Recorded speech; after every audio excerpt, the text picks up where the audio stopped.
We are handing over to a team of Chris Noy, Matt Clark and Nick Jatan, and they will be running through our system strength RIT-T over the next half an hour or so, and after that we will be wrapping up, aiming to get you out the door by 4 p.m.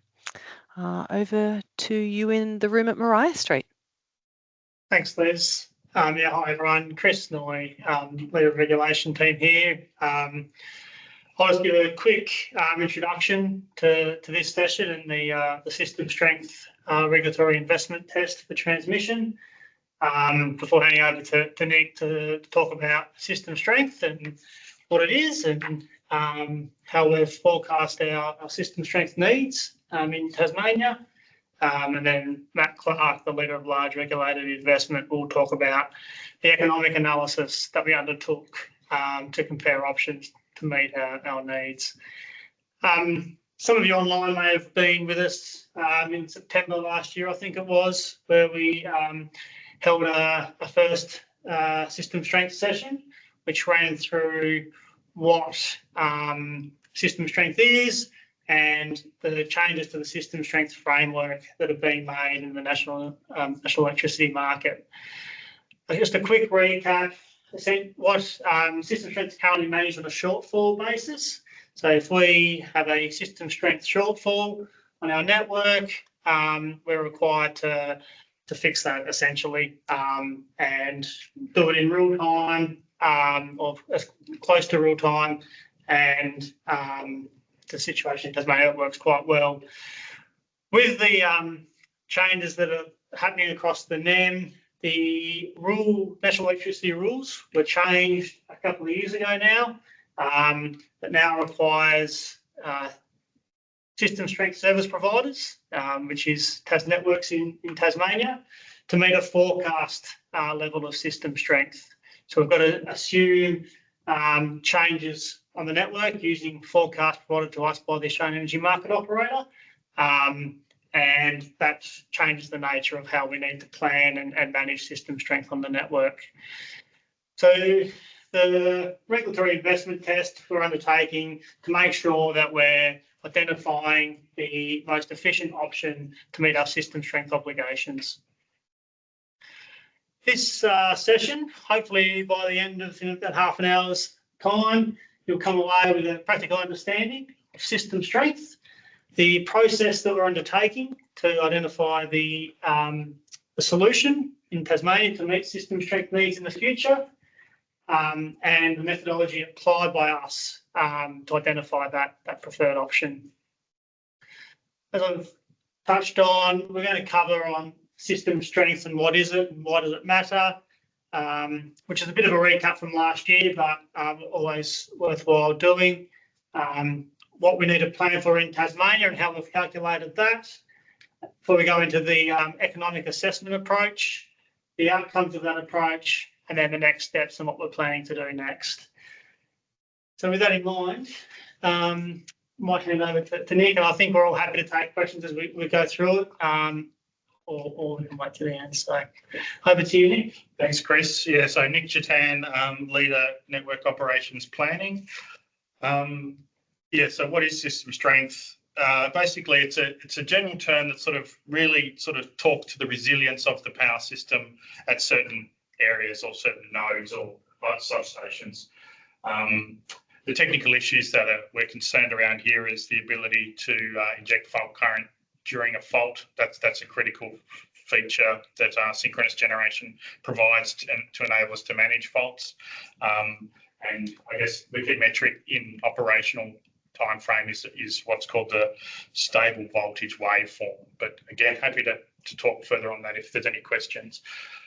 And I've sort of gone into that second dot point a little bit there. So TasNetworks, as Chris said, is obliged under the national electricity rules to maintain adequate levels of system strength. Currently, the minimum levels of system strength to support the network operation. But as we evolve into the end of 2025, we'll also take a responsibility to, I guess, have enough hosting capacity system strength to deal with new inverter-based resources as they arrive. So inverter-based resources such as wind farms, solar farms, batteries are typically, at the moment, certainly within the Tasmanian context, grid following devices. That just means that they need to look to the transmission network to basically find a voltage waveform to lock onto and stay in sync with. Again, as I said a moment ago, synchronous machines do this as a natural byproduct of how they operate. They operate in synchronism with the network, whereas an IBR-based device is artificially, I guess, interacting in that sense. And so the requirement for system strength at grid following inverter-based resource connection points is a significant aspect of what's studied when we're examining the performance standards for a connection. Sort of touched on this a bit. So it's very fundamentally different to the synchronous generation or like our domination of hydro machines in the state. And probably that last point, probably more of a factor for the mainland of Australia in terms of the coal stations and gas stations closing down over the next couple of decades. But I guess Tasmania has an opportunity here to fill some of that gap on the mainland through Marinus Link and our Tasmanian Renewable Energy Target. Next one, yes. So under the rules, we're obliged to determine the efficient levels of system strength required to host the AEMO's forecast for new IBR generation in Tasmania. Currently, we're obliged to meet minimum levels. So minimum levels are such that, and we'll get to it on the next slide, but they're such that the amount of system strength needed to operate our system right now is with the currently installed wind projects. As we move to an efficient level requirement starting in December next year, I mentioned it a moment ago that we will need to basically ensure that connecting IBR technology has the opportunity to either purchase system strength services from us as the system strength service provider for Tasmania or provide their own. There are 4 system strength nodes in Tasmania, and I'll outline them on the next slide. And as Neil's talked about earlier, AEMO publishes the forecast for new IBR technology in its annual system strength report and also part of the integrated system plan. So we've had a recent update of those numbers in June this year, and AEMO will be publishing its next system strength report at the beginning of December this year. And we use these forecasts to basically align our connection pipeline of projects for new wind, solar and batteries, and then determine the efficient system strength levels required to ensure each new IBR can reach their maximum operating levels and therefore be a sound investment to the developers in those spaces. Go to the next slide. So in Tasmania, we currently have 4 system strength nodes. We have the Burnie 110 substation, which has a current requirement of 850 MVA. Georgetown, where Basslink and a lot of our major load are connected, has a much higher system strength requirement of 1450. Risdon in the south, around 1330 to support our southern load in the state. And Wattamana, as Neil's sort of alluded to earlier about being a really prime location for hosting more wind technology, currently has a minimum 3-phase fault current of 1400. The numbers in the bottom table are AEMO's forecasts from the 2023 system strength report. So what we can see there, starting at the moment in Burnie, we've got 250 megawatts installed around the Burnie area. That's forecast to grow by another 703 under this scenario, taking us up to close to 1,000 megawatts. I think subsequent forecasts have lowered that number a bit. Georgetown, again, has a wind farm close by of 168 megawatts, and that's seen, forecast to grow by about 288 megawatts in 2025, up to 329 in 27, and then another few more megawatts in 2032 post a Marinus connection. We don't have any forecast IBR in the south of the state at Risdon. And at Wattamana, we have one existing wind farm, and as Neil's talked about earlier, Wattamana is projected to see the largest amount of growth, up to 1,300 megawatts of installed capacity. So the approach that we've taken at TasNetworks is to try and work out what amount of system strength we will need to host to those new forecast levels on a yearly time horizon. So each year going forward for the next 5 years until Marinus connects, we are actively done some very detailed power system studies to work out what level of system strength at each node would be required. So an obvious question here is, why is Risdon increasing if there's no increase in IBR in the south? The answer to that question is because the nodes in Tasmania are so electrically close to each other, lifting up the system strength requirement at Wattamana has an impact at Risdon as it does at Georgetown, and Georgetown has an impact on Burnie, etc. So in order to solve these problems using our modelling approach, we've basically lifted the system strength up at each of the nodes to a point where the new IBR can be dispatched to 100% of its rated capacity. Obviously, wind farms don't operate at 100% all the time, but from a system planning perspective, we need to ensure that it can reach those levels. And the solutions to meet those requirements were assessed on these year-on-year targets. I think, go to the next one. Yeah, so I guess I covered this a little bit on the first slide that I spoke to in terms of Tasmania it's currently got about 2,500 megawatts of dispatchable hydroelectric capacity. It's got about 300 megawatts of gas available if it needs it, and at the moment around 600 megawatts of wind. The difference between Tasmania and the mainland is none of those hydroelectric plants are scheduled to be closed. We expect them to sort of stay in service in terms of our planning for at least the next 10, 20 years. And I guess the difference between what Tasmania is trying to achieve is to become the battery of the nation in terms of increased interconnection into Victoria specifically. So as part of our Tasmania renewable energy target, we are focused on ensuring that we can support the IBR forecasts as per the Australian Energy Market Operators Integrated System Plan and System Strength Reports to sort of, I guess, land in that future state. And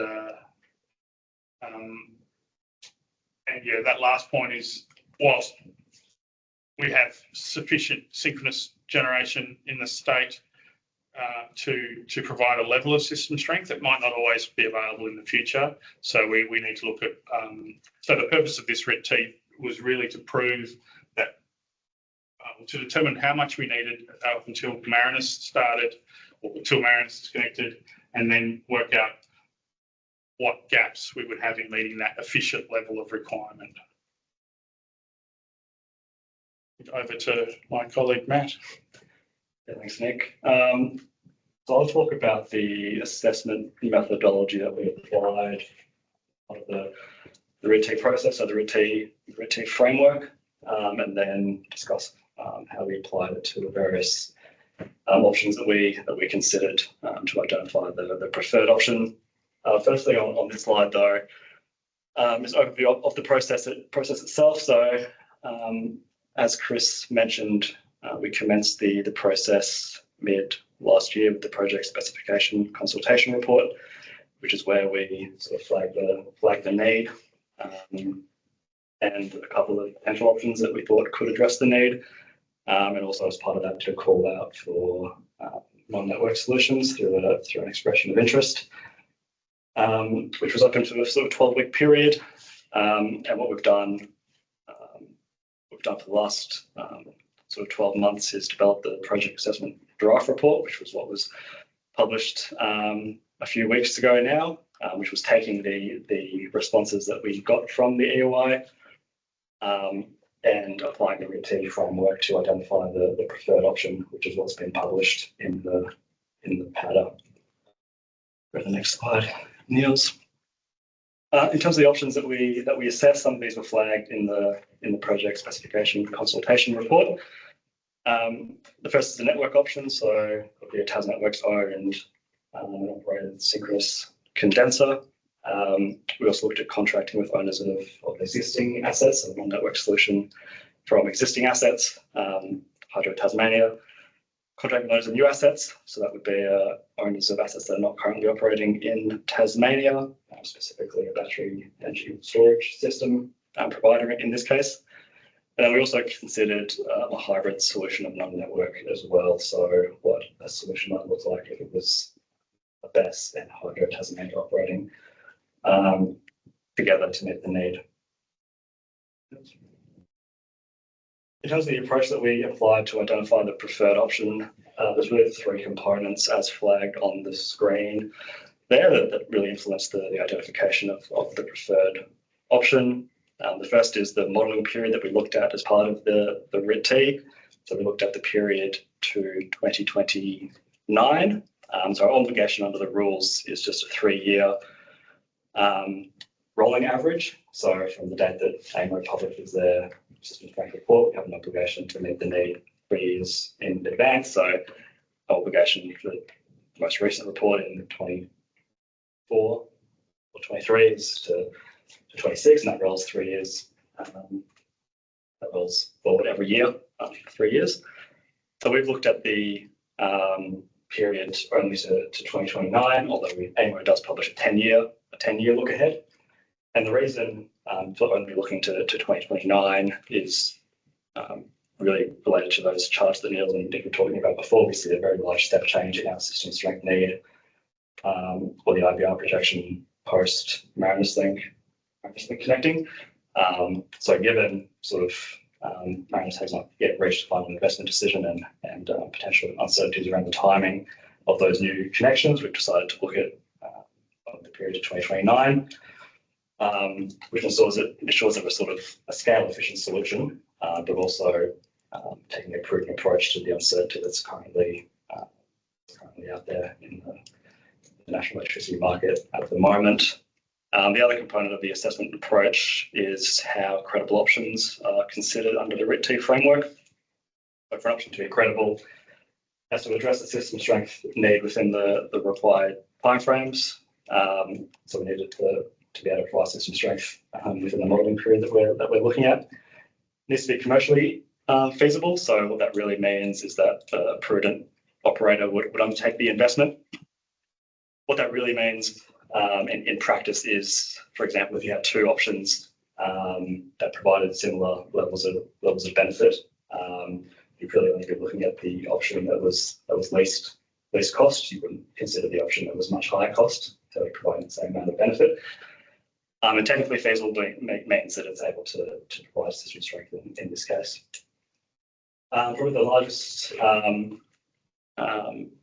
component of the assessment approach that impacted the identification of the preferred option in this case really is how the RIT-T framework treats existing versus new assets. So the RIT-T, like other economic assessment approaches or economic tests, is usually an option case taken against a base case or a counterfactual where the option isn't implemented.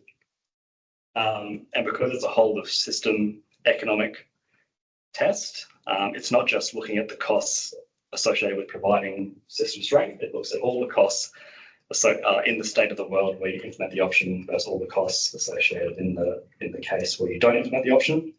So what that means in practice is there's generally a preference when looking at non-network solutions in particular towards identifying solutions with providers that already have assets in the network, if that makes sense.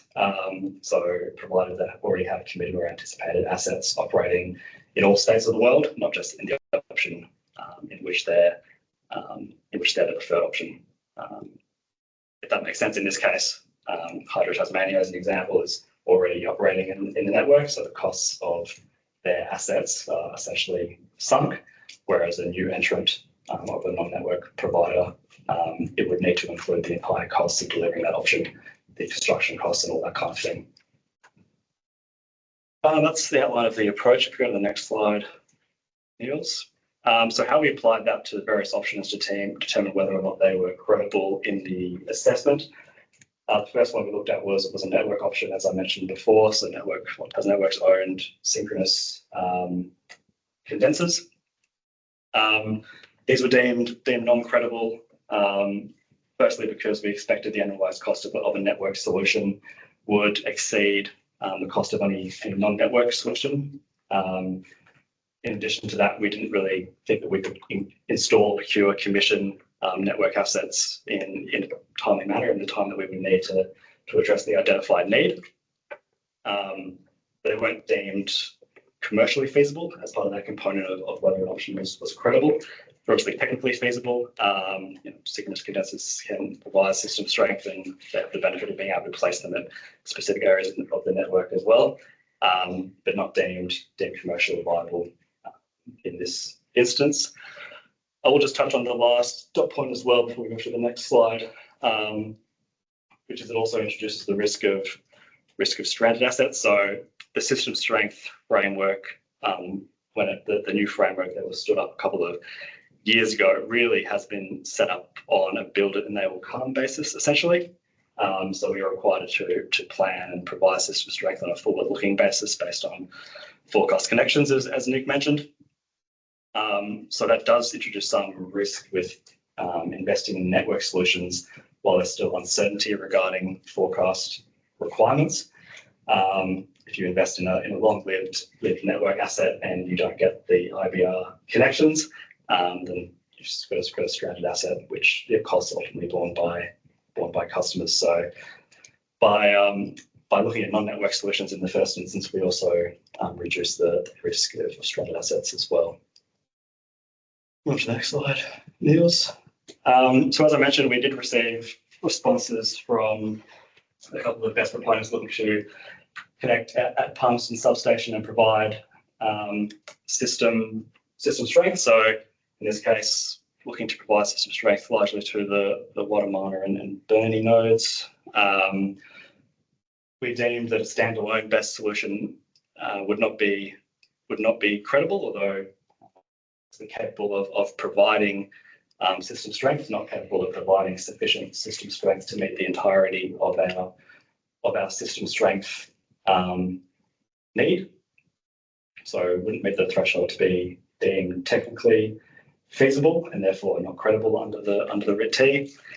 Also worth noting this last dot point on this slide as well is that neither of the best proponents, as best of our knowledge, would be considered committed or anticipated as required as meeting the definition of those of committed or anticipated under the rules, which means, as I mentioned before, it would be determined to be a new asset, and therefore the entire cost of delivering the BESS would need to be considered in the option case, compared to whether if it's committed, then those costs are effectively sunk. On to the next. We considered the hybrid solution, as I mentioned. So this would be a BESS operating in tandem with Hydro Tasmania, or with the provider of existing assets in the network. Again, it would be a technically feasible solution, because I think, as was mentioned before, we identified through this process that we could meet the entirety of our system strength requirements with the existing assets that were operating in the network. So by definition, the hybrid solution would also be technically feasible. However, we looked at the commercial feasibility of this option as well, and noting that, as I just mentioned, that existing assets would be able to provide the entirety of the solution. Any option that then included a new asset would come at essentially a higher cost, and therefore for it to be preferred over the Hydro Tas solution, it would need to provide incrementally greater benefits to offset the incrementally higher costs. And in this case, we didn't consider that there would be sufficient incremental costs of implementing the hybrid solution to make it net beneficial above the hydro only solution. So the hybrid solution was also deemed non-credible. Let's go on to the next slide. Niels, which leads us to the preferred option, which, as I have to throughout the talk, is essentially the continuation of the contractual arrangements with the provider of system strength at the moment in Tasmania being Hydro-Tas. As I mentioned, under the RIT-T framework, this comes out as more or less zero economic cost because the assets associated with providing system strength are already in the national electricity market.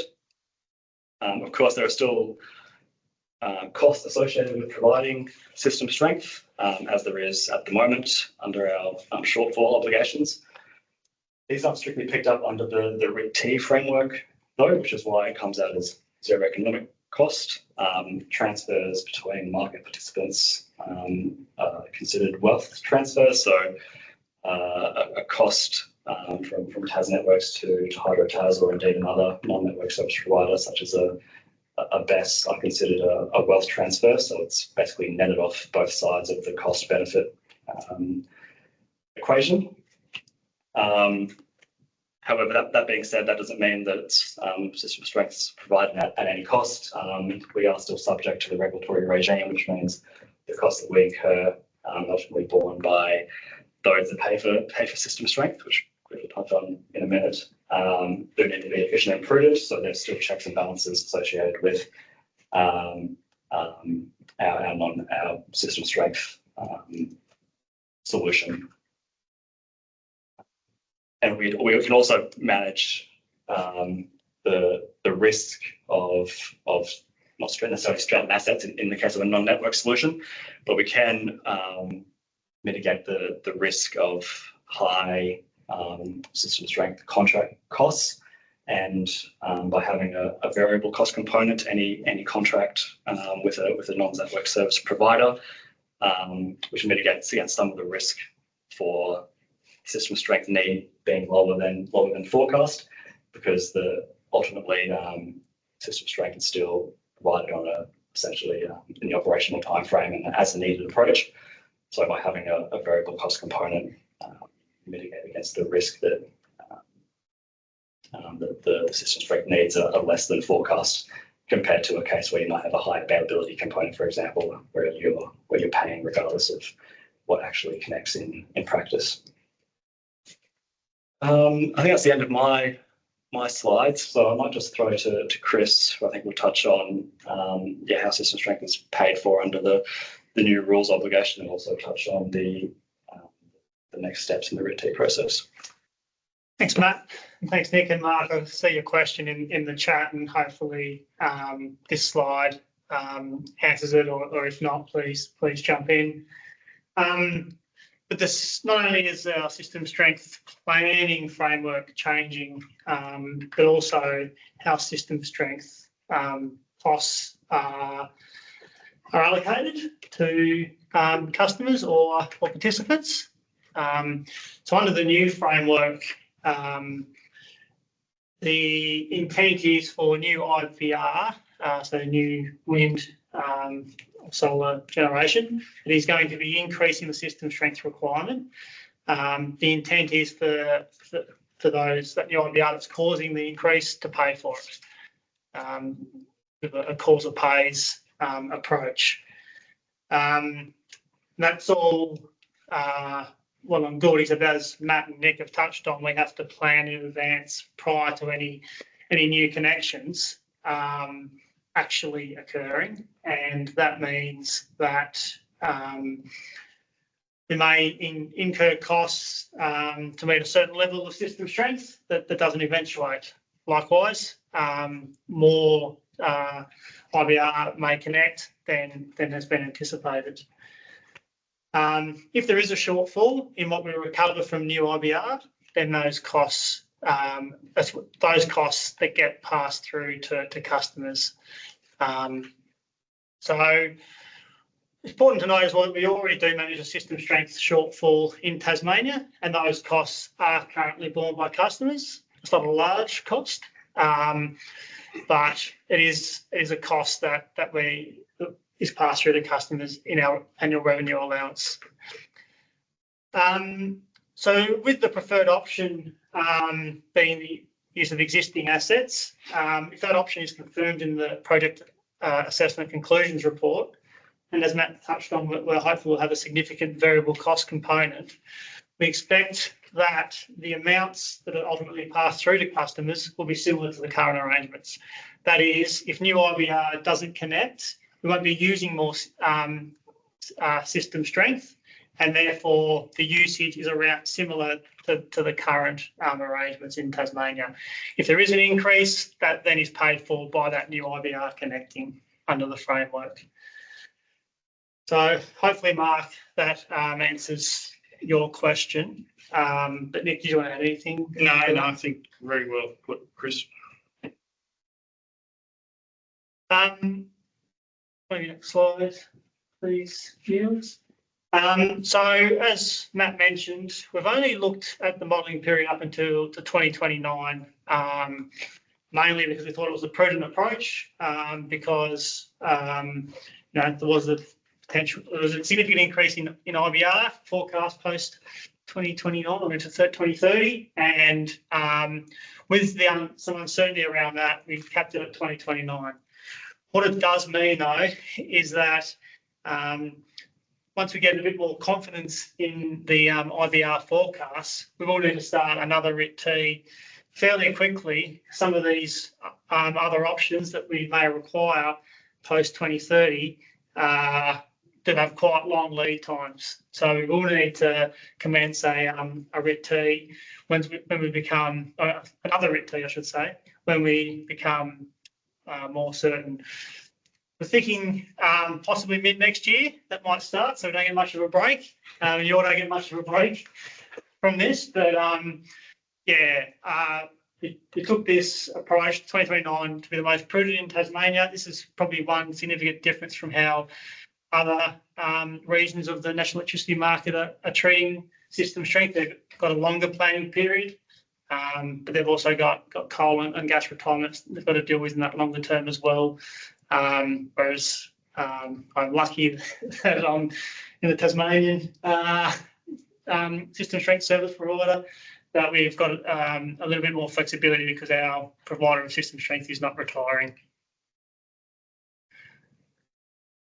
So for this current RIT-T, though, we're accepting submissions on the project assessment draft report and its outcomes until the 10th of January 2025.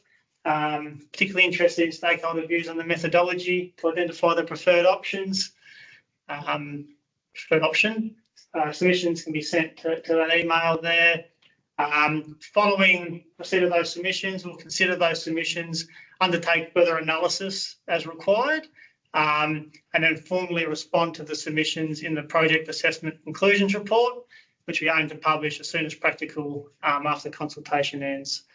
As Nick said, we've got to the 2nd of December 2025 to have solution in place to meet our system strength obligations.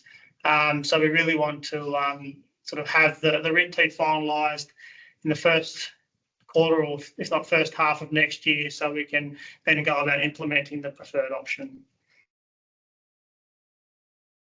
I'm happy to take any questions.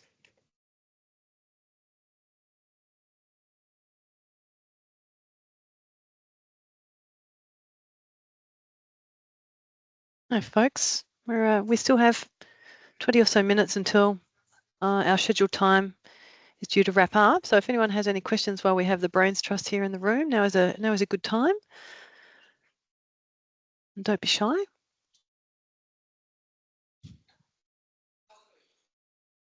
As noted, we will be distributing today's pack after the session. We'll also be packaging up the recording of today's session. We'll make that available. If there are any questions that were covered off today that you want to go back and review and revise. Just checking in again. If anyone had anything additional for Chris or Matt or Nick. We've also got Nils still in the room.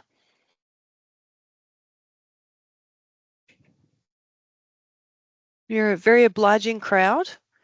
Okay, well, noting that, we'll look to wrap up. We've got some key contacts here on the next slide. If you'd like to move through for me, Nils, that would be great. Thank you. And we'll make sure that we send these out also in case you have any additional questions outside of session. And we invite you to make submissions around the system strength RIT-T and also annual planning report to either of those email addresses. And next slide. Thank you, Nils.